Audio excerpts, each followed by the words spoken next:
They told you freedom would arrive at 65. That if you worked hard, obeyed the rules, stayed loyal to the great humming machine of society, then one day, like a final blessing, you would be free. Free to travel, to rest, to finally live the life you postponed for decades. But consider this, as Alan Watts often invited us to do. What if the promise was never real? What if retirement was simply a beautifully wrapped illusion? A polite way of keeping you moving in predictable lines, compliant and unquestioning, until your usefulness had been sufficiently extracted. From childhood, the path was laid before you like rails on a track. Study hard, sit still, follow instructions, get a job, climb the ladder, work 40 years, then step off the stage into freedom. And most people never stop to ask the simplest question: who wrote this script? And why did we agree to perform it? When the curtain finally falls, something strange happens. People don't feel liberated. They feel lost. Studies show that within 18 months of retirement, a majority of people experience disorientation, not because they lack money, but because they no longer know who they are. They wake up in a world where their role has evaporated, and with it, the sense of identity they carried for most of their lives. You see, the system taught them how to function, but never how to be free. It prepared them to operate within the machine, not to step outside of it. Retirement is rarely the grand reward it was painted to be. It is a quiet dismissal from the stage. The moment the spotlight fades and no one tells you what to do next, and that is where the existential crisis begins. Because when the role ends, the mask falls. And for the first time in decades, you meet yourself without a title to hide behind. Alan Watts said, "You are under no obligation to be the person you were told to be." But we spend most of our lives trying to live up to exactly that. An image, a role, a function assigned by the very structure that benefits from our obedience. The modern idea of retirement was not created for your enlightenment. It was created to manage productivity. In the late 19th century, Bismarck introduced it not to honor elders, but to remove them from the workforce to make room for younger, cheaper labor. It was economic efficiency draped in the language of compassion. And over time, we accepted it as natural. We accepted the notion that life must unfold in predictable stages. Education, employment, retirement, death. Like pieces on a conveyor belt, we moved through each phase, believing this was simply how things were. But the truth is far more uncomfortable. The system never asked what kind of life you wanted. It asked what kind of worker you could be. It trained you to value productivity over presence, obligation over curiosity, survival over aliveness. And so your days were scheduled, your hours monetized, your worth measured by output. When the machine no longer needs your labor, it presents retirement as a gift. But it is merely another transition into another role, consumer. You do not retire from the system. You retire into a more profitable version of it. The retirement industry is a trillion-dollar market built on one idea, that you should fear uncertainty. So they sell you plans, insurance, routines, polished visions of leisure. Not to free you, but to keep you bound to structure, even when you're no longer working. Alan Watts warned us about this hunger for security. He said the desire for safety and the feeling of insecurity are actually the same thing. The more tightly you grasp at certainty, the more fragile you become. To hold your breath is to lose your breath, and that is the paradox. The more you prepare to live later, the less you live now. From the start, you were taught to postpone joy.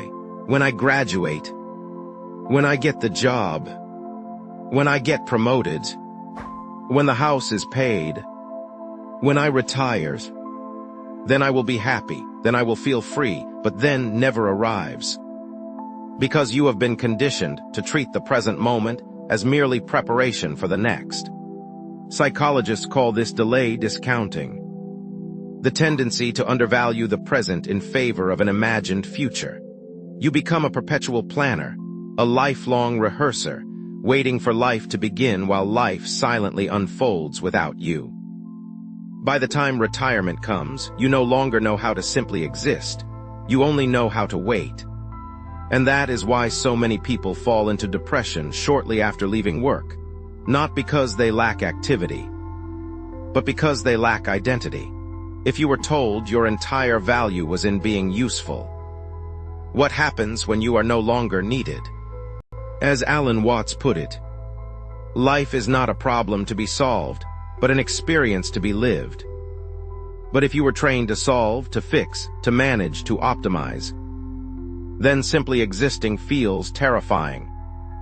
Retirement exposes the illusion that your life was ever entirely yours. You followed the blueprint. You played the role. You met the expectations. But the one thing the system never taught you was how to meet yourself. And yet here lies the quiet miracle hidden beneath the crisis. When the noise stops, when the roles dissolve, when the mask falls, you are left with a question that is both frightening and liberating. Who am I when I am no longer performing? This question is the beginning of freedom. Not the freedom the system promised you at 65, but the freedom that comes when you see the illusion for what it is. You do not need to retire to awaken. You can retire from the mentality, from the script, from the belief that life begins later. Freedom is not a destination, it is a way of being. It is the capacity to be fully alive in the moment you are living, not the one you are preparing for.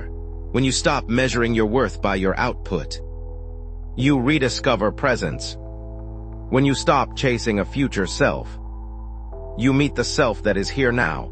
When you stop waiting for permission, you begin to live. The real lie was never just retirement. The real lie was that you had to earn your freedom. The truth is profoundly simple and profoundly easy to overlook. You were free the moment you stopped waiting. But let us go deeper, because Alan Watts would remind us that the illusion doesn't end with the retirement myth. It continues in the way society conditions you to see yourself, not as a living, breathing expression of the universe, but as a role, a title, an economic participant.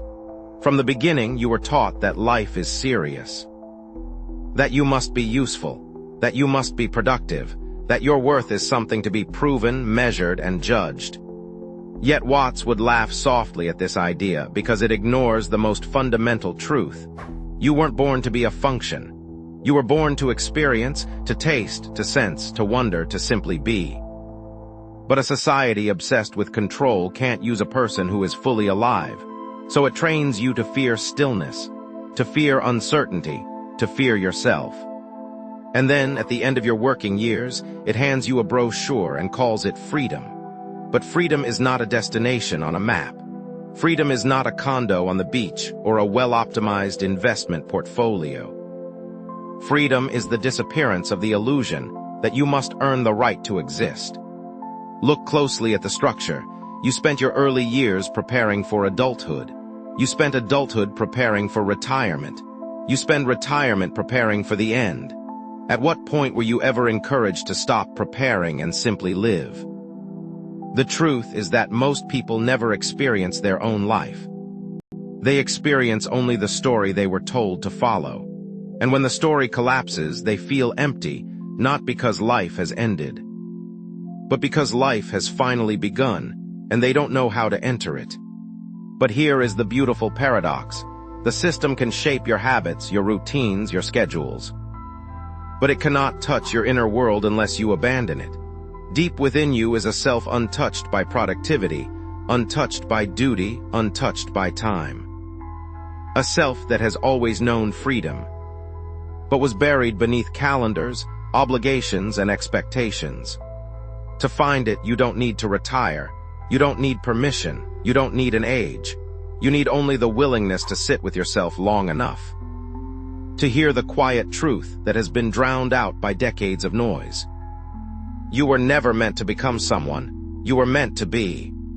And that simple realization, that shift from striving to being, is the moment your real life begins.